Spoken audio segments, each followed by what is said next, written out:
Hello दोस्तों, welcome again to शिक्षा यंत्र। शिक्षा यंत्र में मैं मनोज राघव आपका फिर से स्वागत करता हूं।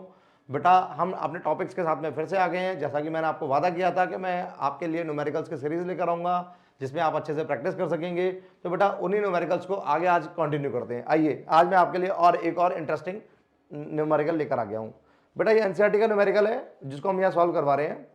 देखिए, ये एनसीईआरटी का न्यूमेरिकल है और यह कैलकुलेशन यहां पर दिया हुआ है। आपको क्वेश्चन दिया हुआ है, calculate the force of gravitation between earth and the sun. Earth और सन के बीच में आपको फोर्स ऑफ ग्रेविटेशन को कैलकुलेट करना है। जहां पर आपको कुछ कुछ गिवन है। क्या क्या गिवन है? मास ऑफ द अर्थ, अर्थ का मास गिवन है जिसको मैं एम बोल देता हूं। पृथ्वी का जो मास है एम आपको यहां पर गिवन है। M that is 6 × 10⁻⁴ kilogram given है। उसके बाद एम एस स्टैंड फॉर क्या हो जाएगा? मास ऑफ सन हो जाएगा 2 × 10⁻30 kg। बस सिर्फ डिजिट को मत देखना बेटा, डिग्री को भी देख लेना। यहां पर डिग्री 24 है, यहाँ डिग्री 30 है। ठीक है ना? कहीं आइडिया लगाओ कि सर ये तो मास मतलब अर्थ भारी होती है और सन वो होता है क्या, हल्का होता है क्या? डिग्रीज को भी ध्यान रखना है। आगे देखेंगे तो उन्होंने कहा इनके दोनों के बीच का जो डिस्टेंस है, यानी सेंटर से डिस्टेंस है या इनके बीच का जो डिस्टेंस है वो आर, जिसको इन्होंने हम यहाँ अपने फॉर्मूले में बोलते हैं, वो 10⁻11 मीटर में है। And you have to find the force of gravitation. यानी अब इन दोनों के बीच में हमें ग्रेविटेशनल कांस्टेंट हमें पता ही है जी, जिसकी वैल्यू क्या होती है? 6.67 × 10⁻11। ठीक है ना? फिर newton metre square by kilogram square होता है। तो ये चीजें आपको पता है। अब आप लोग क्या करेंगे? फोर्स का फॉर्मूला भी आपको पता है बेटा।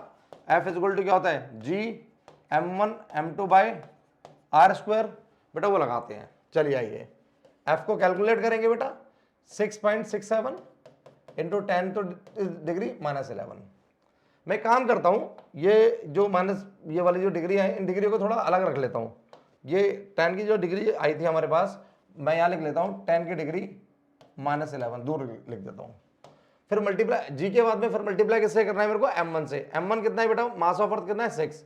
मैंने 6 लिखा इनटू इसकी 10 की डिग्री 24 थी, वो 10 की डिग्री 24 मैंने यहां ले गया, अलग लिख दिया मैंने। मल्टीप्लाई में कहीं भी लिखो कोई फर्क नहीं पड़ता। फिर क्या हुआ? m2 कितना है? मास ये वाला। तो मैंने यहां पर क्या लिखा? 2 लिखा और इनटू में 10 की डिग्री एक और थी मेरे पास, दैट इज 11। वो 11 मैंने यहां लिख दिया, कोई इशू नहीं। उसके बाद में फिर मैंने क्या किया बेटा, यहां पर इस पूरे के नीचे r² किया। r² × 1.5 × 10 की डिग्री 11 इंटू 1.5 × 10 की डिग्री 11। इस तरह से रहा बेटा। अगर आप देखेंगे फोर्स को आगे कैलकुलेट करेंगे तो 6.67 रहेगा, इंटू 6 रहेगा, इंटू 2 रहेगा, इंटू में 10 में ऊपर क्या रहेगा? अगर आप लोग देखते हैं तो 10 की डिग्री 11 इंटू 10 की डिग्री -11 इंटू 10 की डिग्री 24 ये रहेगा बेटा। जो नीचे वाले जो डिग्रीज होती है, अगर मैं उनको ऊपर ले जाता हूं तो वो माइनस में हो जाती है। -11 और एक और को ले जाता हूं, नीचे से ऊपर को ले जाता हूं, तो 10 की डिग्री क्या हो जाएगी? -11 हो जाएगी। ये नीचे क्या बचेगा? 1.5 इंटू 1.5 बचेगा। अब एक काम करते हैं, डिग्रियों का निपटारा करते हैं पहले। डिग्रीज का निपटारा कैसे होगा? नेगेटिव वाले एक साथ इकट्ठा कर लो। -11 -11 तो माइनस का 33 आ गया आपका। और प्लस वाली जो डिग्री है बेटा वो कितनी है हमारे पास में? प्लस का 24 और प्लस का 11 है। तो यहां टोटल करते हैं, यहां पर कितनी आती है? 5335। तो आपने क्या देखा यहां पर? अगर हम डिग्रीज को देख रहे हैं 11 11 -11 एक बार फिर से देख लीजिए, कुछ गड़बड़ तो नहीं हो रही है कहीं डिग्री में? हाँ, डिग्रीज में गड़बड़ हो रही है। हम किसी एक की डिग्री लिखना भूल गए हैं। 10 की डिग्री 11 किसकी थी? ये हमारे पास में किसकी थी? ये ग्रेविटेशनल कांस्टेंट की थी। फिर उसके बाद में हम लोगों ने क्या किया? 6 लगाया। तो 6 के साथ में डिग्री क्या लगाई बेटा हमने? 6 के साथ में डिग्री 24 आई, 24 भी आएगी। फिर 2 के साथ में डिग्री 10 की कितनी आनी थी? -11 नहीं आनी थी। यहाँ पर ये कितनी आएगी हमारे पास में? ये 30 आएगी। तो बेटा ये वाली डिग्री 30 है। जब ये वाली डिग्री को करेक्ट करेंगे यहाँ, तो उसके बाद में हम लोग यहाँ देखेंगे तो 24 है, -11 है और एक पॉजिटिव वाली क्या आएगी? 30 आएगी। ये वाली डिग्री 30 हो जाएगी, दो नीचे की -11 है।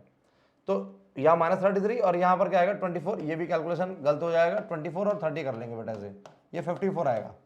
अब माइनस इन दोनों डिग्रीज को क्या करेंगे? सॉल्व करेंगे आगे। तो हम लोगों ने 54 में से 33 को कैंसिल करना है और हम लोगों के पास में रिजल्टेंट क्या आएगा निकल कर? वो आएगा हमारे पास 21। तो इन शॉर्ट अगर मैं देखता हूं, इसको हटा देता हूं, ये इसको हटा देता हूं, तो मैं एक फाइनल आंसर लिख सकता हूं, वो 10 की डिग्री, और 10 की डिग्री में भी क्या आएगा यहाँ पर, ये इसको भी हटा दे बेटा, इसको भी हटा देना, ये भी हट जाएगा, और ये 10 की डिग्री के साथ में आएगा 21 पॉजिटिव।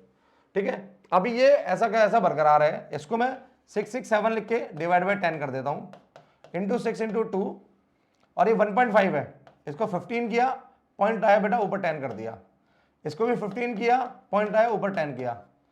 तो इन शॉर्ट अगर आप देखते हो तो आपके पास में 667 इंटू 6 इंटू 2 डिवाइड बाई एक 10 से, एक 10 को कैंसिल किया, और यहाँ 15 इंटू 15 रहेगा, 15 इंटू 15, और ये 10 इसके साथ जाके मिल जाएगा, तो ये 10 की डिग्री 22 हो जाएगा।